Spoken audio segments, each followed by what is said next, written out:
Hello everyone, welcome back to Chemistry 27.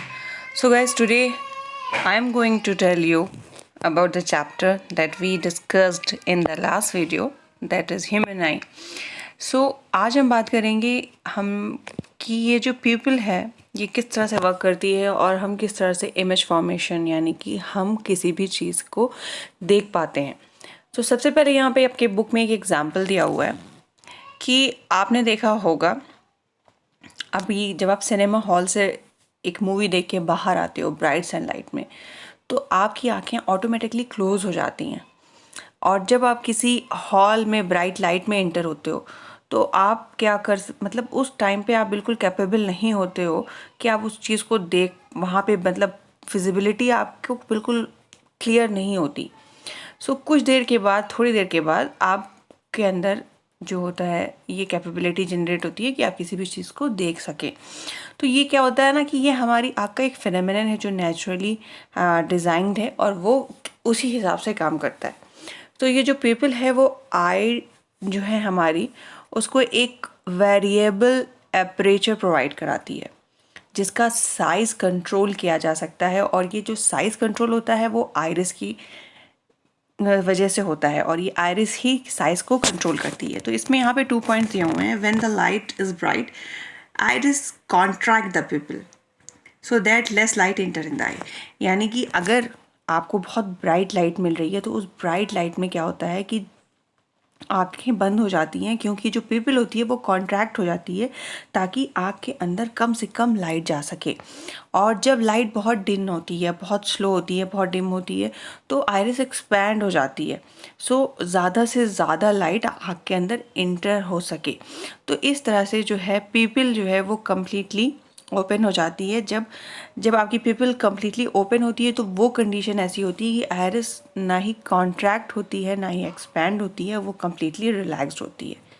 ठीक है, तो इस तरह से आपकी पिपल वर्क करती है और इसी वजह से हमारी आँखें जो हैं वो बहुत तेज़ रोशनी में अपने आप ऑटोमेटिकली बंद हो जाती हैं और डिम लाइट में आँखें बहुत ज़्यादा ज़ोर देने की कोशिश करती हैं कि हमको ज़्यादा से ज़्यादा लाइट मिल सके and we like make ourself to capable to see anything. अब यहाँ पर एक टर्म दिया हुआ है persistence of vision. It is a time for which the sensation of an object continue in the eye. It is about 1/16th of a second. So आप सोच सकते हैं कि ये वो टाइम है जिसमें हमें किसी ऑब्जेक्ट का सेंसेशन हमारी आँख के अंदर फील होता है कि हमें, और वो इतना फास्ट होता है जिसकी value 1/16th of a second होती है। तो आप सोच सकते हैं कि कितनी तेज़ी से हमारा जो नेचुरली डिज़ाइन कैमरा है जो कि आई है वो वर्क करता है। अब उसके बाद एक और टर्म है जिसका नाम है power of accommodation. That is very important for 10th standard. Power of accommodation से क्वेश्चंस बहुत पूछते हैं। तो पावर ऑफ एकोमोडेशन क्या होता है? The ability of eye lens to adjust its focal length. अपनी फोकल लेंथ को एडजस्ट करने की कैपेसिटी, एबिलिटी को बोलते हैं power of accommodation of an eye. ठीक है, और ये सिलेरी मसल्स के ज़रिए से होता है कि वो अपनी फोकल लेंथ को किस तरह से एडजस्ट कर सकती है। तो बच्चों यहाँ पे सिलेरी मसल्स आपने देखा, यहाँ पे सिलेरी मसल की 2 कंडीशन दी हुई है, that is relax and contact. अब यहाँ पर रिलैक्स कंडीशन में क्या होता है कि जब कोई भी चीज़ रिलैक्स होगी ऑब्वियसली वो फैल जाएगी। जब वो फैल जाएगी तो आई लेंस भी इसी तरह से फैल जाता है और आई लेंस थिन हो जाता है और इसकी फोकल लेंथ इंक्रीज़ हो जाती है और हमको कोई भी दूर की चीज़ क्लियर दिखाई देती है रिलैक्स कंडीशन में। कॉन्टैक्ट कंडीशन में लेंस थिक हो जाता है और फोकल लेंथ डिक्रीज़ हो जाती है और हम देख सकते हैं किसी भी पास की चीज़ को क्लियरली। तो ये दो बहुत ही इंपॉर्टेंट चीज़ हैं कि सिलेरी मसल्स रिलैक्स और कॉन्ट्रैक्ट होने पर किन किन कंडीशन में ऐसी कंडीशन को जनरेट करते हैं और हमें कौन सी कंडीशन में रिलैक्सेशन और कॉन्ट्रैक्शन मिलता है।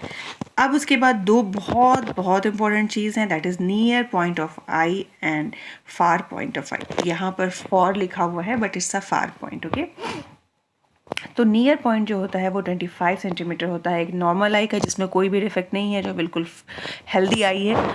और ये मिनिमम डिस्टेंस है जिस पे आप किसी भी चीज़ को मतलब आराम से बिना किसी स्ट्रेन के, बिना किसी स्ट्रेस के देख सकते हैं 25 सेंटीमीटर। यू कैन इमेजिन अगर कोई भी चीज़ बहुत ही क्लोज आ जाए या बहुत फार चली जाए आपकी आँखों से, so you will be not able to see it.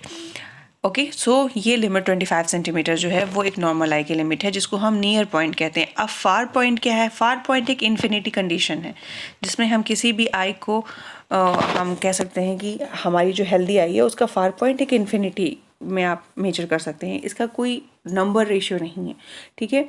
ये फारेस्ट पॉइंट है जहाँ तक आँख देख सकती है, ठीक है।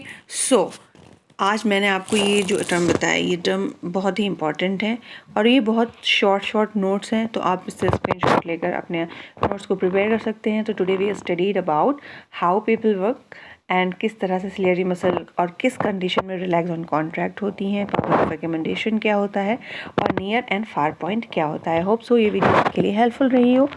Thanks for watching, keep sharing, see you in next video of the same chapter. Thank you.